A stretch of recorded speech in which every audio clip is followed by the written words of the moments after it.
Então, boa noite a todos novamente, boa noite, Thiago. A gente vai iniciar hoje então o quarto dia de banca. Vamos começar então com o aluno Thiago, com o tema Polícia Municipal no Brasil, uma realidade jurídica e institucional. Thiago, você tem um prazo de 15 minutos para falar a partir de agora. Perfeito. Boa noite a todos, boa noite à banca, boa noite a todos os visitantes. Meu nome é Thiago Roberto Pio, eu apresento aqui o tema do meu TCC, Polícia Municipal no Brasil, uma realidade jurídica e institucional.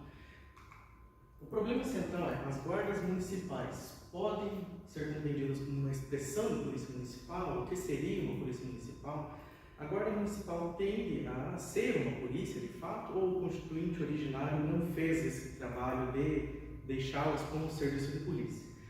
O presente trabalho usa o método bibliográfico, normativo, jurisprudencial e comparado.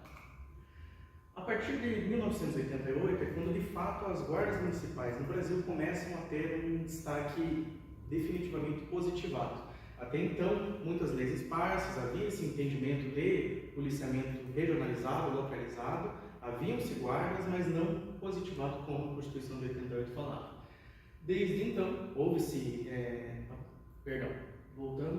e na definição da Constituição Federal de 88, elas definem que as guardas municipais elas servem para a proteção de bens, serviços e instalações municipais. Apesar disso, mesmo posto isso no artigo 144, parágrafo 8º da Constituição Federal, só em 2014, através da Lei 13.022 de 2014, foi-se feito o Estatuto Geral das Guardas Municipais, que de certa forma ampliaram um pouco o escopo de atuação das guardas municipais. Então, seguindo no caminho da evolução, em 2018, através da Lei 3.675, que é a Lei de Sistema Único de Segurança Pública, ela inclui as guardas municipais no SUSP, esse sistema, fazendo uma maior cooperação entre todos os órgãos de segurança pública, polícias militares, polícias civis, polícias penais. Já em 2023, nós temos a arguição de descumprimento de preceito fundamental 995, em que a integração do sistema de segurança pública foi questionada. As guardas municipais merecem estar no SUSP? E que o STF entendeu que sim, elas devem permanecer no SUSP. E já o tema 656 de repercussão geral, o STF também entende que as guardas municipais podem e devem praticar o patrulhamento ostensivo, desde que respeitadas as outras demais competências. A origem histórica das guardas municipais vem desde 1831, na época do Império, em que se havia as guardas municipais, claro que não são as mesmas instituições que nós temos hoje, são outras instituições, é quase como se fossem polícias estaduais, mas em menor escala do que nós temos hoje, e que se atuavam em distritos de paz do Império, relativamente uma analogia muito forte ao que seria uma comarca hoje em dia. Desde então, a evolução também conta com o crescimento das guardas municipais entre os anos de 2014 e 2023. Houve um aumento expressivo de 35,7% de aumento, devido exatamente pelo ano de 2014 ser a lei que faz o Estatuto que entra em vigor o Estatuto Geral das Guardas Municipais, com o Anuário Brasileiro de Segurança Pública ditando que em 2023 havia 1.467 municípios no Brasil com guardas municipais ativas. Existe um dos principais cernes da questão é verificar a delimitação institucional. A Guarda Municipal está no parágrafo 8º do artigo 144, que dispõe bens, serviços e instalações, atuação urbana, comunitária, e que não exerce nenhuma atividade de polícia judiciária, ou seja, ela não necessariamente aplica-se a decisões judiciais no sentido de cumprir como a polícia civil faz. Já a polícia militar, ela tem o papel de polícia ostensiva da ordem pública, exposto no parágrafo 5º, que é a presença ostensiva, preservação da ordem pública, e que, como ela possui uma formatação e uma tradição militar, ela possui hierarquia e disciplina, não que necessariamente as duas outras instituições não tenham, mas é um enfoque muito maior devido a ela ser militarizada. Já a Polícia Civil é a polícia judiciária e que realiza a investigação, disposto no parágrafo 4º, em que ela realiza a apuração de infrações penais, com o seu principal meio sendo o inquérito policial, sendo um meio investigativo para a elucidação e desvio ajudar na opinião de elite, seja do Ministério Público ou seja para ações privadas. Alguns argumentos favoráveis à caracterização da Guarda Municipal como uma polícia municipal são: ela possui um caráter civil, uniformizado e armado. Mesmo que ela seja armada, mesmo que ela seja uniformizada, ela se distingue da polícia militar, que não tem esse viés militarizado. Por isso, a ideia do caráter civil, e que com enfoque na proteção preventiva e não necessariamente ostensiva. Apesar de que há discussões em que esses dois caminhos, entre proteção ostensiva e preventiva, elas podem acabar se confundindo. Mas que aqui no Brasil nós temos essa diferenciação entre a ostensiva e a preventiva.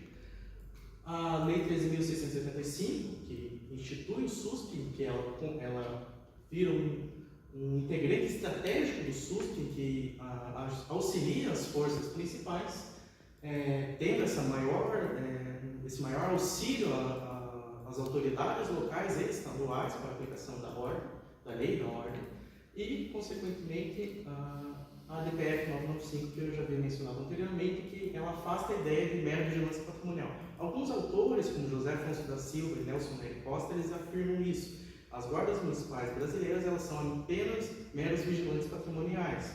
É um ramo da doutrina que afirma esse caminho, enquanto o próprio Supremo Tribunal Federal, na DPF 995 de 2023, define que não, eles não são meros vigilantes patrimoniais. Seguindo nessa ideia, o tema 6656, também informado anteriormente, que admite segurança urbana e policiamento comunitário. E um dos pontos mais importantes e relevantes é a proximidade local. Diferente da Polícia Militar, que ela atua extensivamente no Estado, a Guarda Municipal atua localmente, sendo muito mais fácil a população ter contato, não que necessariamente ela não tenha contato com a Polícia Militar ou com a Polícia Civil, mas ela tem um contato muito mais próximo. E que nesse contato muito mais próximo é muito mais fácil de você ter um respaldo populacional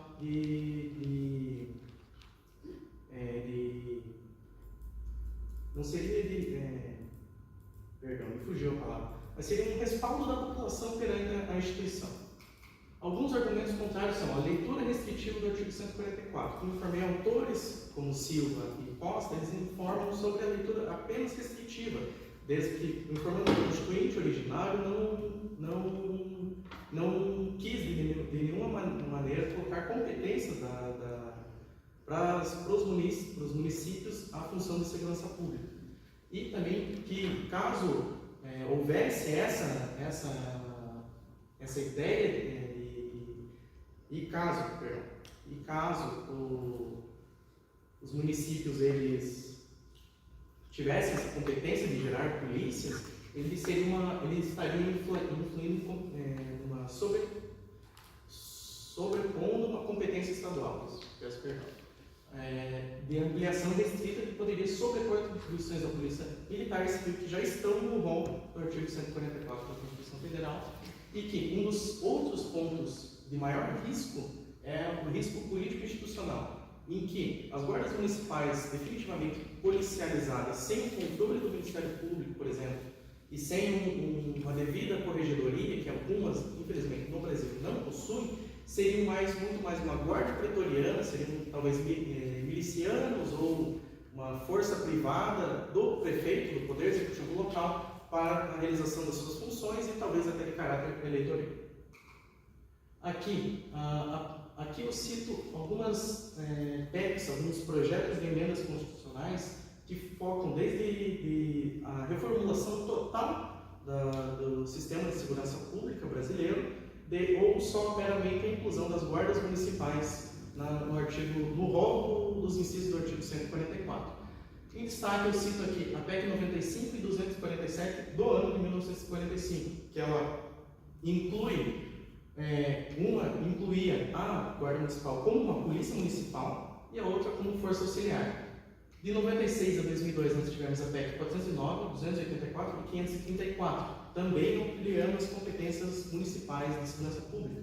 Já avançando um pouco, nós temos de 2016 com a PEC 275, fazendo também uma inclusão no artigo 144. Em 2022, essas duas PECs, a 37 e a 57, ainda estão em discussão no Congresso Nacional e no Senado Federal, com a PEC 37 sendo mais o reconhecimento constitucional, em que ela apenas reconhece, não necessariamente insere ela no rol do inciso, e o 57 como uma polícia municipal e uma reforma ampla, sendo que essa aqui é um destaque porque, se não me falha a memória, se não me falha a memória, a polícia ferroviária deixaria de existir. Ferroviária, rodoviária seria tudo uma instituição só como a polícia viária federal.